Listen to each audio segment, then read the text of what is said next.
Hello dear viewer, it's been a while since I made a Skyrim build and even a longer while since I made a pure vanilla build.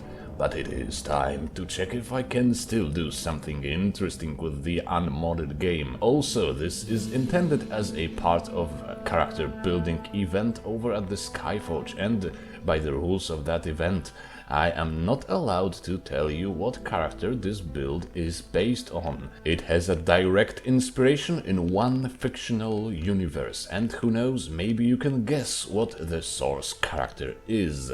Feel free to type your guesses down in the comments section, but not you, Torin, you already know who she is. Shush. In the terms of playstyle, this is a rather cost-effective combat archer dual-wielding warrior. For a very long time I wanted to see how good can a combat archer be without any enchanting perks and with no mods. So let's find out. It plays like a sneak archer in the early game, mainly because of the very low armor rating. But once you have your shouts and weapons sorted, you can safely invest in the more combat-oriented perks. It becomes surprisingly strong and fast around level 30. The power of this build comes from some cheesy abuse of unmodded games mechanics, let's be honest about that. But I tried to be reasonable and not allow myself to resto loop like a crazy man. You will still need a considerable player skill, therefore, and practice to stay alive and prevail. But before I explain the details, so let's go with the backstory.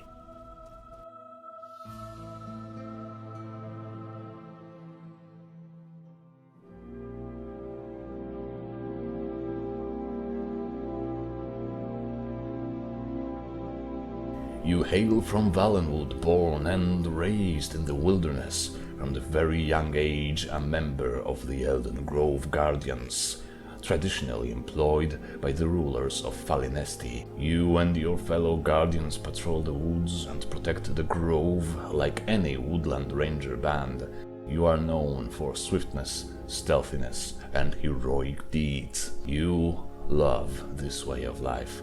But shadows are growing over Valenwood. Under the rule of the Thalmor, your way of life becomes unrewarding and ridiculed. This has become too much to bear. The tyranny now looming over your people made you seek new purpose in life. One day, as you walked late at night, enjoying the light of the stars and the peace of the woods, a new purpose showed itself by a mere chance.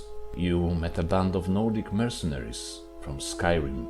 They told you an unsettling rumor. They heard dragons are awaking in Skyrim. They told you they are going back to their homeland to hunt them and earn some glory. Well, glory and a lot of money. You spent some time with them and you were quite surprised with how nice and inviting they were. You hardly ever interacted with humans, and you expected the worst from them, but these ones were cheerful and brave, your kind of people. One of them in particular caught your attention. But surely you wouldn't fall in love with a lord. But after they left, the next day you felt emptiness and sorrow. You gave it a few weeks, but the feelings stayed with you. So you decided it is time for you to leave Valenwood. You always liked travels anyways, and the fight against the dragons, if they are real, is not just the Nords' fight. Perhaps you can even find that one particular mercenary and see if your feelings are real.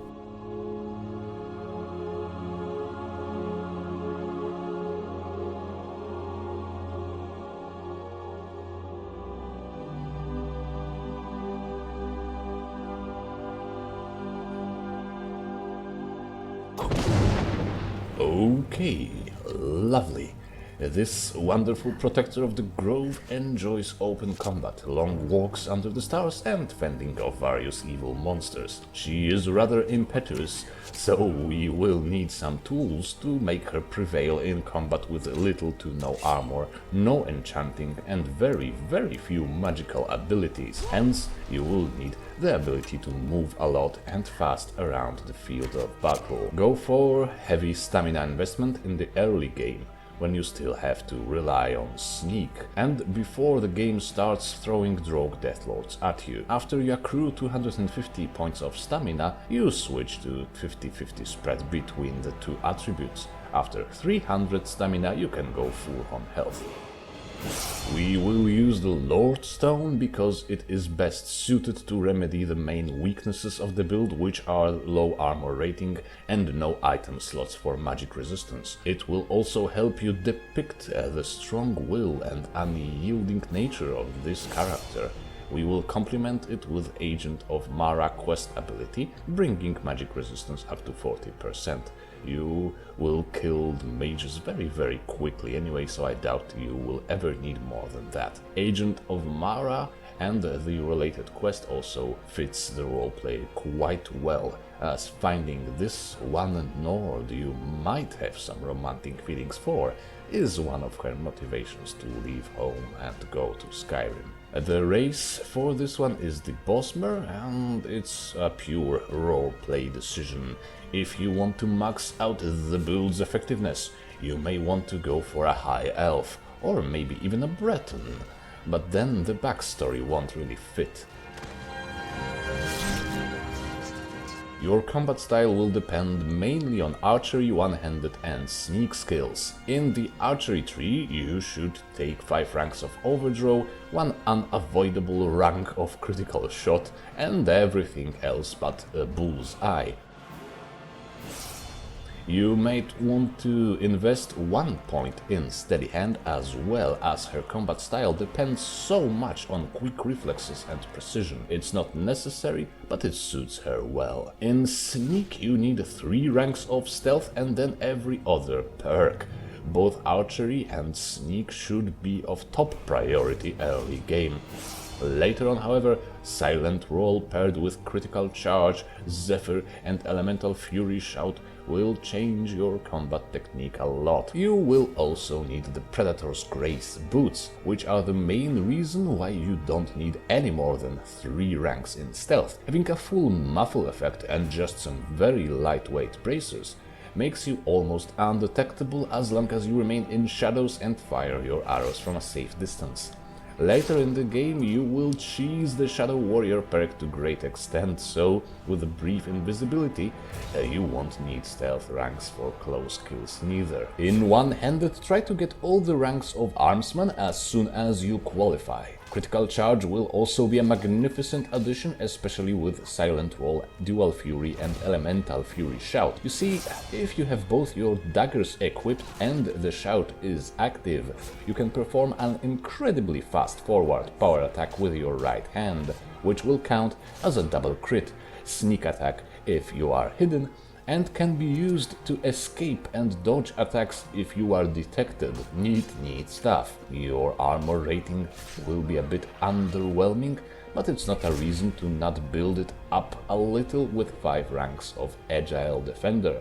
With the skill maxed out all the ranks in this perk and the Lord Stone, you will at least get some margin of error in case some arrows hit you or you find yourself cornered, unable to run and dodge. Speaking of margins of error, this character is no master blacksmith, but she knows how to take good care of her weapons, hence a few perks in smithing. Arcane Blacksmith is a must because we will use pre-enchanted gear only. Some fortified smithing items are in order, perhaps combined with blacksmith's elixirs and elixirs of the healer to max out the skill bonus. And lastly, living in the woods taught you to take care of your wounds as much as you possibly can. Magic isn't your strong suit, but you learned at least the apprentice level healing spells to boost your survivability. As stamina is rather crucial for the build, you should also consider taking the Respite perk if you already have all the other main skills properly perked. Without the optional perks, the build will take only 42 perk points to complete. It also uses very few spells and needs only first words of every shout it uses. That's what I meant when I said it is cost effective. Your gear will be rather cheap and easily accessible, well, with one or two exceptions. First, we have Zephyr, which is every combat archer's best friend, and you can get it pretty early in the game, and I would encourage you to do so. You should also try to temper it as much as you can. Then we have the Predator's Grace, an item that will make you inaudible as you move through the dungeons of Skyrim and make long-distance sprinting a little bit easier. Another thing to get early on. Then you should find or buy an Amulet of Talos. You may not be from Skyrim, but you appreciate local customs and you want to understand why the Nords would go to war over this god. And you are quite capable of learning some basic Thu'um. Remember to combine the amulet with the Blessing of Talos. Also, drink the healer's elixir before you pray to Talos. Actually, drink the elixir before you put on the amulet too. No, wait, just drink the elixir before putting on anything enchanted, just in case. So, remember to pick up and buy elixirs of the healer whenever you can. And find yourself some good fortified archery gear. Late in the game you should be able to find or buy a circlet and a ring of peerless archery. Earlier you may find leather or imperial braces of major archery. In your chest slot you will use some simple clothing. There is a role-play decision behind it, but also the combined weight of your armor affects how easy it is to detect you. As you rely on sneak and especially Shadow Warrior, it may actually be a good gameplay decision too. If you can get a field ground soul gem, you should consider enchanting your mantle with fortified stamina regeneration effect.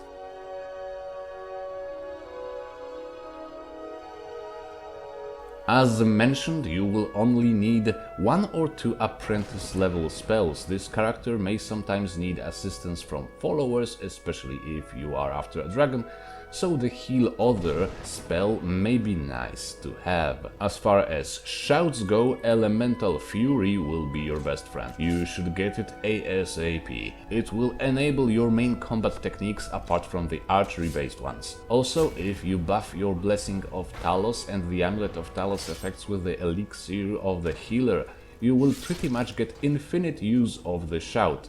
The cooldown timer will reset before the effect of the first word of the shout runs out. The first word of slow time can be used for combat archery. With this character I decided to use the shout mainly to soften my enemies before going up close and personal with my daggers. And you really need just the first word for that. Then, when out in the open, first word of Clear Skies will stagger nearby opponents, allowing for a dual power attack or fast escape. One word of Clear Skies has almost no cooldown. And one word of Whirlwind Sprint can also be used for a fast escape, as well as for a repositioning to keep your distance and pepper them with arrows. This is especially useful with the Steady Hand perk. It is easy to conclude this build relies on mobility and speed more than any build I ever made. Luckily, with the cheesy use of Fortify Restoration, Elemental Fury will make us extremely swift and mobile. First, we have the aforementioned ability using forward sprinting power attack. With your shout cooldown reduced with a restoration potion, you can perform amazing feats of agility. You can overwhelm your enemies with fast and impetuous attack, and then jump swiftly out of the range of their weapons. You can move so fast that your enemies will often lose sight of you. This will allow for a fast surprise attack mid-combat. With the shout, a dagger, and dual fury, you are pretty much as fast as it gets in vanilla Skyrim, so it's the best use of the Shadow Warrior perk. Sneaking mid-combat has never been easier. And so we have the build, the fastest nimble fighter I ever created, and a powerful combat archer too. Powerful but not OP and immensely satisfying to play once you learn how to use all the combat techniques. I wouldn't, however, start the playthrough with this one on legendary difficulty. around level 40, sure, you can do whatever, but yeah, maybe before that it would be a little bit masochistic. Anyway, hope you enjoyed the build, and if you did, remember to give me a like and maybe even share your thoughts down there in the comments. And I like comments, and can also dislike, but why would you want to do that? It's the end of the video and you are still here, so don't do that. We will see each other again. Bye bye.